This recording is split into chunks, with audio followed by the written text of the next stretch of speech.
गांव के किनारे पर एक प्रासरार जंगल था, जहां दिन के वक्त भी अंधेरा छाया रहता था। इस जंगल के बारे में लोग तरह तरह की कहानियां सुनाते थे। वो कहते थे कि वहां एक साया है जो रात के वक्त लोगों का पीछा करता है, मगर किसी ने भी उस साये को खुद नहीं देखा था। एक चांदनी रात को आदिल और उसके दोस्तों ने फैसला किया कि वो इस जंगल की हकीकत जानेंगे।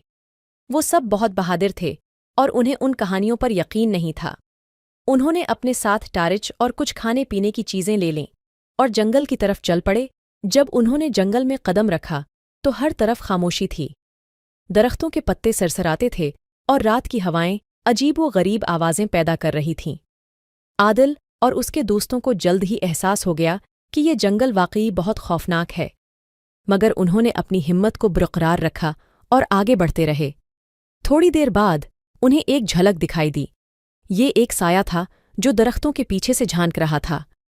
आदिल ने फौरन अपनी टारिच की रोशनी इस तरफ डाली, मगर वहां कुछ नहीं था। उसके दोस्त भी घबरा गए, मगर उन्होंने अपने खौफ को छिपाते हुए आगे बढ़ने का फैसला किया। जंगल के बीच में उन्हें एक पुरानी झोंपड़ी मिली। झोंपड़ी के दरवाजे पर एक प्रासरार निशान बना हुआ था। आदिल ने झोंपड़ी के दरवाजे को धुका दिया और वो खुल गया। अंदर एक बूढ़ा शख्स बैठा था जो एक पुरानी किताब पढ़ रहा था। इसने आदिल और उसके दोस्तों को देखकर कहा, तुम्हें यहां नहीं आना चाहिए था। बूढ़े शख्स ने बताया कि इस जंगल में एक बदरूह का साया रहता है जो लोगों की रूहें चोरी करता है। इसने कहा कि इस साये का खात्मा करना मुमकिन नहीं है और जो भी उसके करीब जाता है वो कभी वापस नहीं आता। आदिल और इसके दोस्तों ने फौरन वहां से भागने का फैसला किया, मगर जब वो जंगल से बाहर निकलने लगे तो उन्हें वही साया फिर नजर आया। ये साया उनका पीछा कर रहा था। उन्होंने पूरी कोशिश की, मगर वो साया उनके करीब आता जा रहा था। आखिरकार वो सब एक जगह पर रख गए और इस साये का सामना करने का फैसला किया। आदिल ने अपनी टारिच की रोशनी साये पर डाली और वो साया एक भयानक शक्ल में तब्दील हो गया।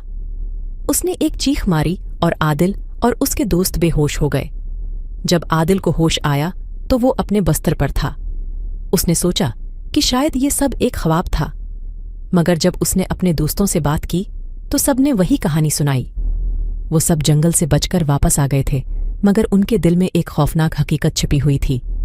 आदिल और उसके दोस्तों ने फैसला किया कि वो इस जंगल के बारे में किसी को कुछ नहीं बताएंगे, मगर इस वाकये के बाद वो सब बदल गए थे।